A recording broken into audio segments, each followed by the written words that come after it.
The situation with ISIS has to be dealt firmly and strongly. When you have people being beheaded, I would love not to be over there. That's not our fight. That's other people's fights. That's revolutions. That's whatever you want to call it. It's religious wars. I would do things that would be so tough that I don't even know if they'd be around to come to the table. What sort of things, though? I would take away their wealth. I would take away the oil. But wouldn't you be destroying the wealth of Iraq? No, there is no Iraq. There is no Iraq. Their leaders are corrupt.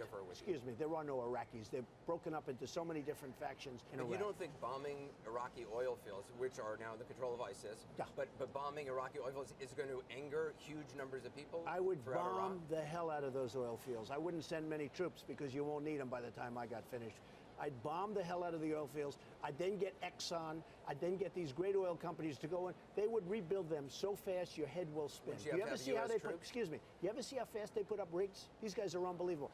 So I'd go ExxonMobil. I'd go to the top 5 oil companies. They'd be in there. They'd be finished so fast. Don't you need U.S. troops to protect the oil companies? Yes. You put a ring around them. You put a ring. You have just taken all of the wealth away. This is what should be done. But no politician's going to do that. I always used to say, keep the oil. I wasn't a fan of Iraq. I didn't want to go into Iraq. But I will tell you, when we were in, we got out wrong. And I always said, in addition to that, keep the oil. Now, I said it for economic reasons. But if you think about it, Mike, if we kept the oil, you probably wouldn't have ISIS because that's where they made their money in the first place. So we should have kept the oil. But, okay. Maybe you'll have another chance. But the fact is, we should have kept the oil.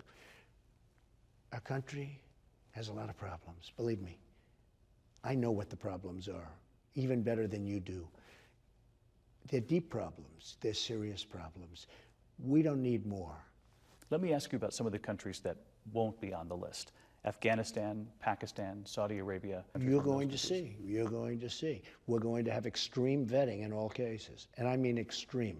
And we're not letting people in if we think there's even a little chance of some problem. We are excluding certain countries, but for other countries, we're going to have extreme vetting. It's going to be very hard to come in. Right now, it's very easy to come in. It's going to be very, very hard. I don't want terror in this country. You look at what happened in San Bernardino. You look at what happened all over. You look at what happened in the World Trade Center, okay? I mean, take that as an example. Are you at all concerned it's going to cause more anger among Muslims around the world? There's plenty of anger right now. How can you have more? You don't think it'll exacerbate the problem? David, I mean, I know you're a sophisticated guy. The world is a mess. The world is as angry as it gets. Well, you think this is going to cause a little more anger? The world is an angry place. All of this has happened. We went into Iraq. We shouldn't have gone into Iraq. We shouldn't have gotten out the way we got out. The world is a total mess. The world is a mess, David. You brought up Iraq and something you said that could affect American troops in recent days. You said, we should have kept the oil, but okay, maybe we'll have another chance. What did you mean by that? Well, we should have kept the oil when we got out. And you know, it's very interesting. Had we taken the oil, you wouldn't have ISIS. Because they fuel themselves with the oil. That's where they got the money. So you believe we can go in and take the oil? We should have taken the oil. You wouldn't have ISIS if we took the oil. You've heard the critics who say that would break all international law, taking the oil. But I want to get to the words that you said. Can you believe that? Wait a minute, can you believe that? Who are the critics that say that? Fools. I don't call them critics, I call them fools. Let me talk about your words. We should have kept, excuse me, we should have taken the oil, and if we took the oil, you wouldn't have ISIS. And we would have had wealth. We have spent, right now, $6 trillion in the Middle East, and our country is falling apart. What got my attention, Mr. President, was when you said maybe we'll have another chance.